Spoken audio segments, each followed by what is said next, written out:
శ్రీ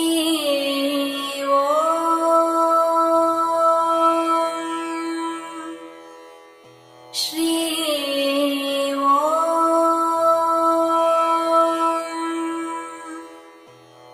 శ్రీ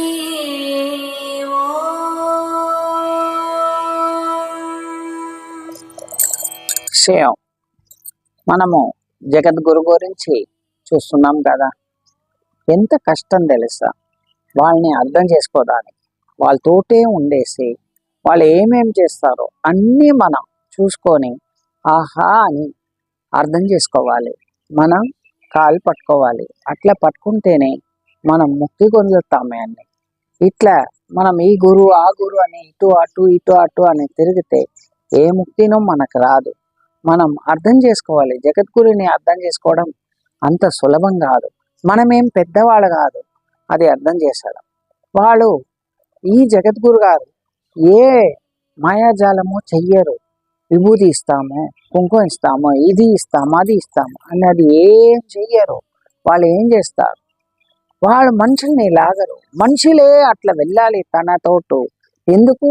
మనము ఒక ఆయన లాగా, ఆయన ఒక గాంధం లాగా మమ్మల్ని లాగేసుకుంటుంది. మనం అట్లా వెళ్ళాలి కానీ ఈ మ్యాజిక్లు చూసుకొని మనం వెళ్ళకూడదు. అది జగద్గురు కాదు. ఈ జగద్గురు ఒక మనము ఇంకొకటి చూడవచ్చు. మనం కృష్ణుడు ఆ అటుకుళ్ళు తినేసి అన్నీ ఇచ్చారు.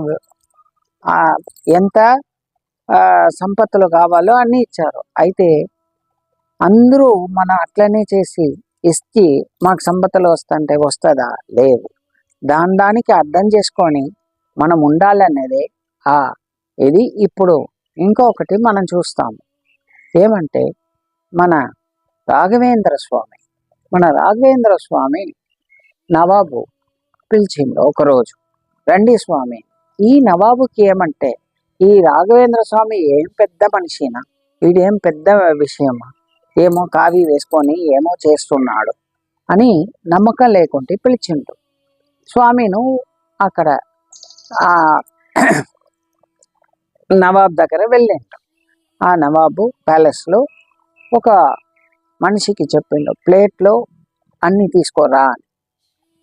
ప్లేట్లో వచ్చింది. ప్లేట్లో అన్ని మాంసాలు పెట్టి మూసి ఒక బట్టతోటి మూసుకొని తీసుకొని వచ్చిండు. వచ్చి స్వామి దీన్ని స్వీకరించండి అనిండు. స్వామిను పర్వాలేదు పెట్టండి అనేసి స్వామి తన కమండల నీరుని తీసుకొని దానికి ప్రోక్షణం చేసుకొని, ఓ జగన్మాత, ఓ నాకు నువ్వు ఏమి ఇస్తావో, ఈరోజు ఏమి ఇవ్వాలనుకున్నావో అది ఇస్తావు, అంతేగాని నేను ఏమీ ఎదురు చూడలే అని చెప్పేసి ఆ బట్టని తీస్తారు.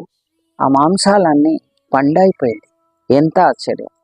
దీన్ని చూస్తే మన నవాబు, ఆహా మీరు ఎంత పెద్ద మనిషి, ఎట్లా మాయంగా చేసినారు అని.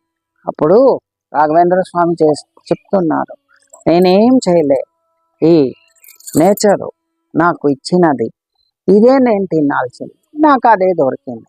నేను అట్లా పెద్ద మనిషి కాదు, మనకు ఏం అది ఇవ్వాలో అది ఇచ్చింది, నేను ఏ మాయాజాలము చేయలేదు అని చెప్తున్నారు. ఇక్కడ మనం అర్థం చేసుకోవాలా, ఏమి వాళ్ళు మాయాజాలం చెయ్యరు. అయితే ఏది ఎప్పుడు ఏం జరగాలో అది అప్పుడు అట్లనే జరుగుతుంది. అది ఆ భగవంతుడు చేసే ఒక పని. కానీ వాళ్ళకి ఆ నేచర్ వాళ్ళతోటే ఉండదు. అందుకే వాళ్ళు ఏం చెప్తేనో అది జరుగుతుంది, ఎట్లా ఉంటేనో అది నడుస్తుంది. అది మనం బాగా దగ్గర ఉండేసి అర్థం చేసుకోవాలి. కానీ మనం ఇదన్నీ ఇట్లా చేస్తారు ఇట్లా అట్లా అని అనుకోకూడదు. ఇది మన జగద్గురుని అర్థం చేసుకోవాలంటే ఒక్కొక్క సమయంలో ఇలాంటి ఒక చిన్న చిన్న విషయాలు చూపిస్తారు. మనం అర్థం చేసుకోవాలి. కానీ వాళ్ళు ఏం మాయజాలం చేయలే, వాళ్ళకి ఆ నేచరు తోడే ఉంది అనేది ఒక ఇది. అల్లా దేవుడు ఉండది తన తోడే అనేదే ఒక ముఖ్యమైన విషయం. శ్రీ